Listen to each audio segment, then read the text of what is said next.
Speaking of heartbreak, an American who wants to remain anonymous has a message for us Canadians. It reads, "Dear Canada, we are so very, very sorry." The U.S. citizen who bought the advertising space told CTV News that he wanted to communicate how many Americans are pained by the economic damage and disrespectful assaults on our sovereignty. So what do you guys think about this? Is this a good idea? A nice thing to do? I like it, yeah.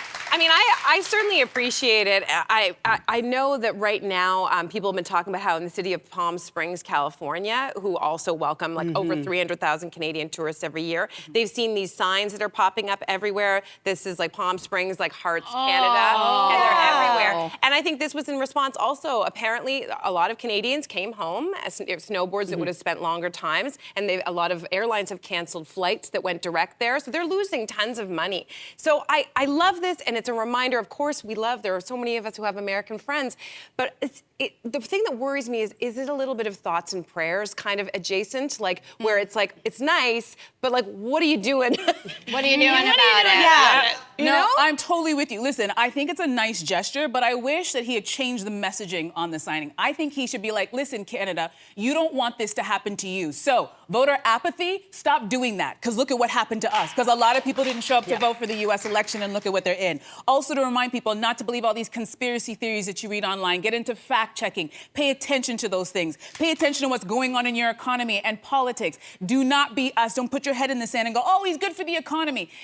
Donald Trump has been the worst thing for everybody's economy. So to me, those signs should be warnings. Don't be us. Pay attention to what's going on. What do you think, Jax? See, I think a nice blanketed statement right now, because there's nothing tangible that can be done by the random American person. Right now, there's a power struggle, the dynamics. Sure, he's there, things are happening, but you know, I'm not sure how much this person paid for the sign. I'm not sure who this person is, but just putting out a general statement and with a nice little emoji, that's kind of nice. There's so much darkness going on right now. I don't think having, you know, when you can't do something tangible, just putting something up like this instead of doing nothing, why not? Why not give a nice nod to that? It's also not super political. It's just a blanket, you know, a simple statement with a couple of good emojis. And I love an emoji. You know what? I love a simple emoji. My dad has a saying, frankisms all over the place, and he says, you never stop somebody from doing a good thing. Yeah.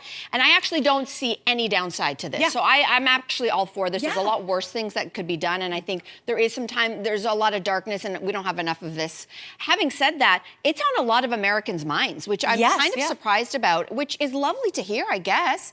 I agree that I think they need to be galvanizing, they need to be protesting, they need to be doing something to actually change something down there, because a sign doesn't change their leader. Action is going to potentially change their leader.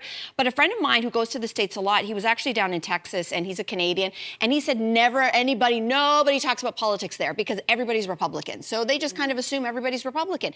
For the first time as a Canadian, people were actually coming up to him because they know he's Canadian and actually saying things like, oh my God, we are so sorry. As a Republican, I am so sorry for our president and in the way that it's impacting you guys. And he said, never, you just don't talk politics down there. So the fact that these hardcore Republicans are the ones saying sorry, they're saying things like, we voted for him, we did. We didn't vote for this. And there is in that a kind of, I'm sorry. But they did. But they did. Or they didn't vote at all. Or they didn't vote at all. They didn't vote at all. So anyway.